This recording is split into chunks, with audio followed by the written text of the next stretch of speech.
Hey everyone, welcome to my channel. In this video, I'm going to be reading Wish by Barbara O'Connor. Let's get started. For Monica, True Friend. Chapter 1. I looked down at the paper on my desk, the Getting to Know You paper. At the top, Miss Willoughby had written Charlemagne Reese. I put a big X over Charlemagne and wrote Charlie. My name is Charlie.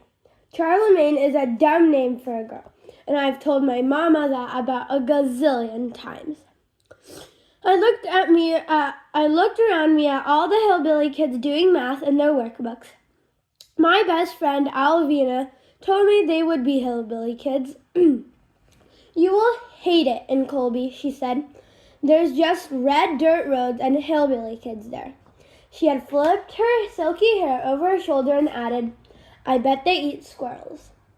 I glanced at the lunch boxes under the desks around me and wondered if there were any squirrel sandwiches in them. I looked back down at the paper in front of me. I was supposed to fill it in with all the stuff my new teacher could get to know me.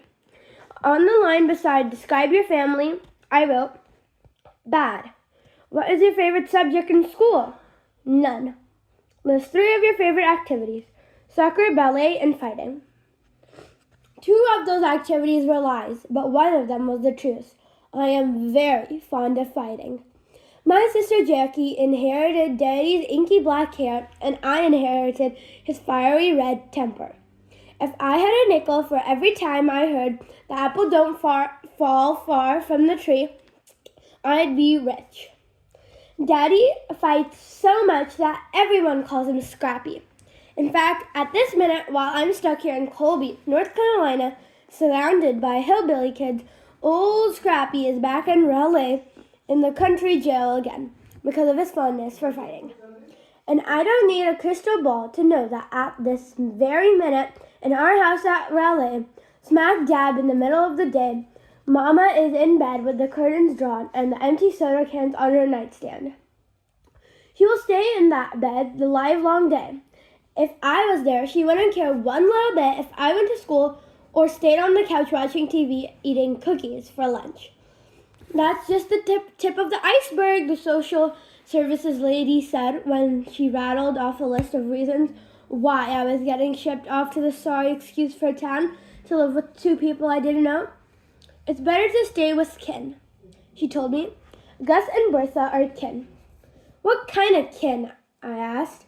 She explained how Bertha is Mama's sister and Gus is her husband. She said that they didn't have any kids and they were happy to take me in. Then how come Jackie gets to stay with Carol Lee? I asked about 1,000,000 times.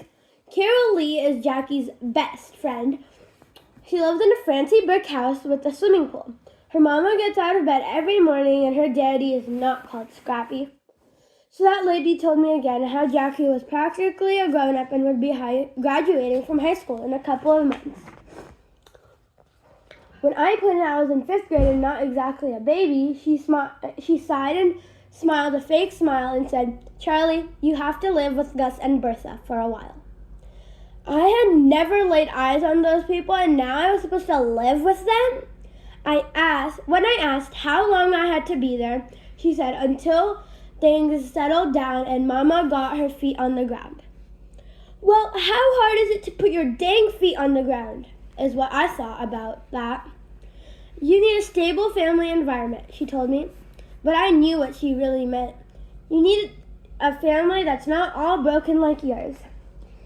So I whined and argued, but here I am in Colby, North Carolina, staring down at this Getting to Know You paper.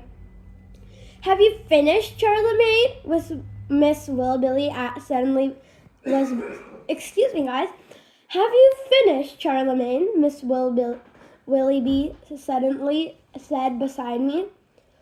My name is Charlie, I said, and a greasy-haired boy My name is Charlie, I said, and a greasy-haired boy in the front of the class let out a sputtering laugh. I sent one of my famous glares his way until he hushed up and turned red. I handed Miss Willoughby the paper and watched her eyes dart back and forth as she read it. Her neck got splotchy red and the corners of her mouth twitched. She didn't even look at me before she marched up back to the front of the room and dropped her paper on the desk like it was a hot potato.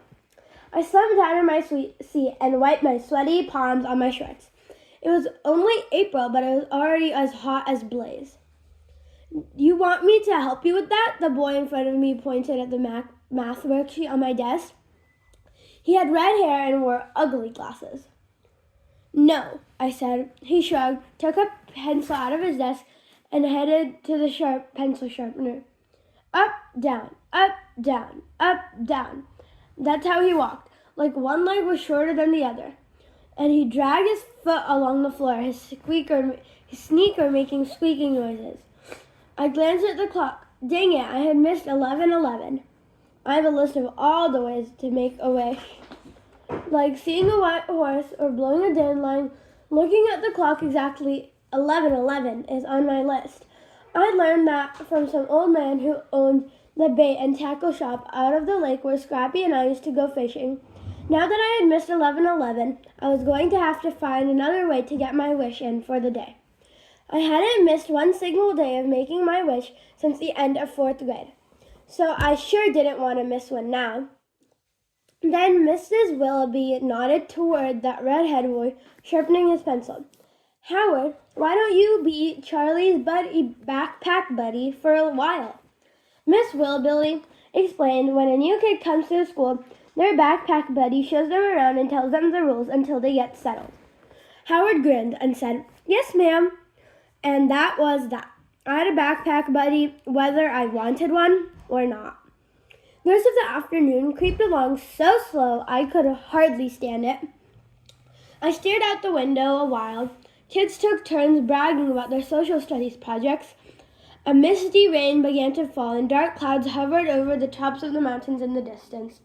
When the bell finally rang, I hightailed it out of there and headed for the bus. I headed up the aisle and dropped into the last row. I kept my eyes on a dried up piece of chewing gum. Stuck to the seat in front of me, while I sent laser thoughts zipping-zapping around the bus. Do not sit next to me. Do not sit next to me. Do not sit next to me. If I had to be stuck on a bus full of kids, if I didn't even know, I wanted to at least sit by myself.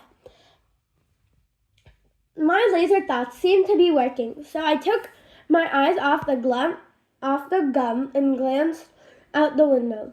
That red-headed boy with the up-down walk was hurrying towards the bus, his backpack bouncing against him with every step. When he got on the bus, I quickly looked back at the gum and sent my laser thoughts out again. That boy didn't waste a minute shuffling up the aisle and plopping himself into the seat down next to me. Then he thrust his arm around me and said, Hey, I'm Howard Odom. He pushed at his ugly black glasses and added, Your backpack buddy. Now, what kind of kid shakes hands like that? No kid I ever knew. He kept his hand there and stared at me till I couldn't help myself. I shook hands with him. Sorry, I lost my page. One moment. I shook hands with him. Charlie Reese, I said. Where are you from? Raleigh. Why are you here? He sure was nosy. But I figured if I laid out the cold, hard truth, that would shut him up. And maybe he wouldn't want to be my backpack buddy anymore. My daddy's in jail and my mama won't get out of bed, I said. Well, that boy didn't even blink an eye. What's he in jail for? Fighting. Why? What do you mean? He wiped his fogged-up glasses with the bottom of his t-shirt. His face flushed pink in the damp of the heat of the bus. Why was he fighting? He said. I shrugged. There was no telling why Scrappy was fighting. Besides, there was a bunch of other reasons that he was in jail, but nobody ever tells me anything. Gus and Bertha told my mama you were coming.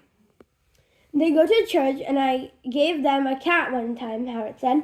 A scrawny gay cat was living up under my porch. Then he went on and on how Gus taught him how to make a slingshot and how Bertha sells bread and butter pickles on the side of the road in the summer. How his mama drove her car right into the ditch beside Gus and Bertha's driveway one time, and Gus pulled it out with a tractor, and then they all ate barbecue sandwiches in the front yard. You like living with them, he said. I am not living with them, I told him. I'm going back to Rowley. Oh, he looked down at his freckly hands in his lap. When? When my mama gets her feet on the ground. How long does that take? I shrugged. Not long. But then the knot in my stomach told me that was a lie. The worry clutching my heart told me my mama might never get her feet on the ground. As the bus pulled out of the parking lot and headed toward town, Howard rattled off a list of school bus rules. No saving seats, no gum, no riding on the back of the seat, no cussing. A whole mess of rules that I was pretty sure no one paid any mind to except Howard. I looked out the window at the sorry signs of Colby, a gas station, a trailer park, a laundromat. It wasn't much of a town if you ask me. No malls or movie theaters, not even a Chinese restaurant. Before long, the bus was making its way up the mountain. The rain had stopped and wavy plumps of steam drifted off the asphalt. The narrow road curved back and forth and round and round. Every now and then, the bus stopped to let some kid off at a pitiful-looking house with a dirty red yard. We were almost to Gus and Bertha's when the bus stopped and Howard said, "See ya." Another, younger-looking redhead boy got off with him. I watched them make their way across the weed-filled yard to their house. Bikes and skateboards and footballs and sneakers were scattered from the front door to the road. A garden hose snagged from a dripping faucet in the hole to a hole in the yard. A small-faced boy was dropping rocks in the hole, sending splashes of muddy water. Howard waved as the bus pulled away, but I turned my eyes back to the dried-up gum. When we got to Gus and Bertha's long gravel driveway, I got off and watched the bus drive away, making the rain-soaked Queen Anne's lace bob at the edge of the road. I was starting up the driveway when I noticed something shiny in the dirt at the edge of the road. A penny! I darted over and picked it up. Then I hurled it as far as I could and made my wish quickly before the penny hit the road and bounced away. There, I'd gotten my wish in for the day. Maybe this time it would finally come true. Okay, guys, that's the end of chapter 1. I hope you like it so far, because I really like the books by Barbara O'Connor. Please remember to tell me what you think and hit the like and subscribe buttons at the bottom. And also, tell me what you think in the comments below. That means a lot to me. Thanks for watching, guys. Bye!